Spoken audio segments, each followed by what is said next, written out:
Hi friends, எல்லோருக்கும் வணக்கம். எல்லோரும் எப்படி இருக்கீங்க? நல்லா இருக்கீங்களா? இன்றைக்கி ஒரு புது கதை தான் பார்க்க போகிறோம். அதுக்கு முன்னாடி நீங்கள் செய்ய வேண்டிய விஷயம் என்ன அப்படின்னு கேட்டிங்கன்னா, மறக்காமல் நம்ம இந்த சேனலை சப்ஸ்கிரைப் பண்ணிக்கோங்க. கீழே இருக்க பெல் பட்டனையும் கிளிக் பண்ணுங்கள். அப்போ தான் நான் போடக்கூடிய வீடியோக்கள் எல்லாமே உடனுக்குடனே உங்களுக்கு நோட்டிஃபிகேஷனில் வரும். ஸோ மறக்காமல் சேனலை சப்ஸ்கிரைப் பண்ணிவிட்டு வீடியோ பாருங்கள் ஃப்ரெண்ட்ஸ். வாங்க நம்ம கதைக்குள்ளே போகலாம்.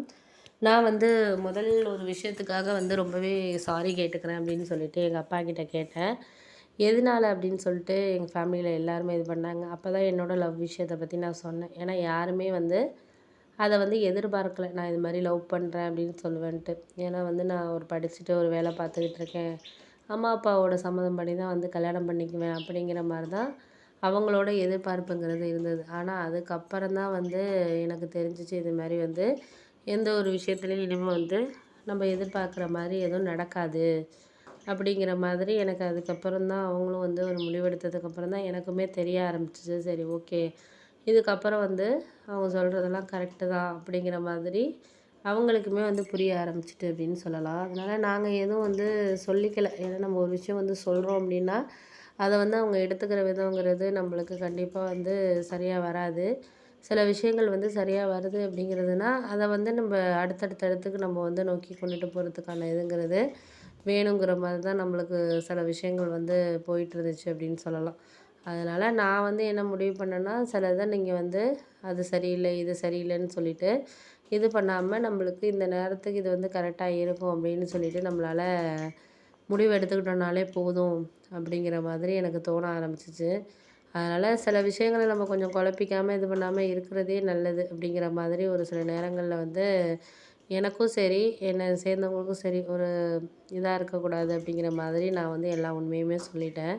ஆனால் அவங்க எதிர்பார்க்குறதுங்கிறது அது கொஞ்சம் இதாக தான் எதிர்பார்த்தாங்க. ஏன்னா அன்னைக்கு அந்த நேரத்துக்கு எதுவுமே சரியில்லை, இது சரியில்லை, அது சரியில்லைன்னு சொல்லிட்டு இது பண்ணாமல் அது சரியான ஒரு விஷயத்த நம்மளுக்கு வேணுங்கிறத தாண்டி இது வேணும் வேண்டாம் அப்படின்னு சொல்லிட்டு நம்மளுக்கு சில விஷயங்கள் புரியாத மாதிரி தானே இருக்குது. அதை நம்ம யோசிச்சுட்டு வாழ்க்கையை நம்ம நடத்திட்டு போனோம்னாலே போதும் அப்படிங்கிற மாதிரி எனக்கு தோண ஆரம்பிச்சிச்சு.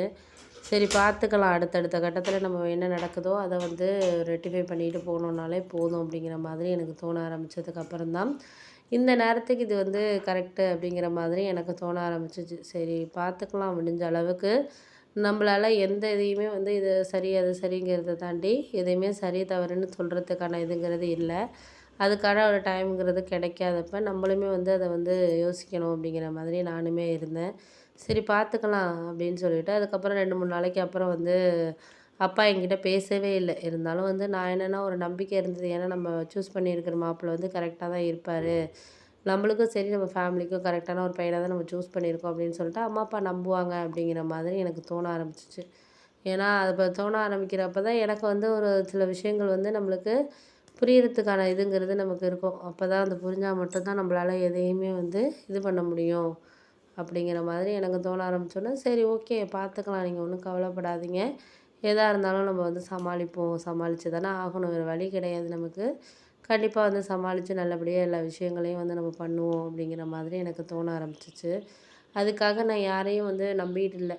இதை நம்பி அதை நம்பி நம்ம இது பண்ணுவோம், கண்டிப்பாக அவர் நம்ம கல்யாணத்துக்கு சம்மதிப்பார், நம்ம ஒன்றும் தவறு பண்ணலை, விரும்பியிருக்கோம். அதை வீட்டில் 2 வருஷமாக சொல்லலை, அவ்வளோதான். இப்போ கல்யாண பேச்சுவார்த்தை எடுத்தோன்னே அந்த விஷயத்த சொல்லணுங்கிறதுனால எல்லாருமே கோவப்படுறாங்க. அந்த கோவத்துலேயே அர்த்தம் இருக்குது. நம்ம முன்னாடியே சொல்லியிருந்தாலும் ஏற்றுக்கிட்டு இருப்பாங்களா, வேலைக்கு போக சொல்லியிருப்பாங்களான்னு தெரியல.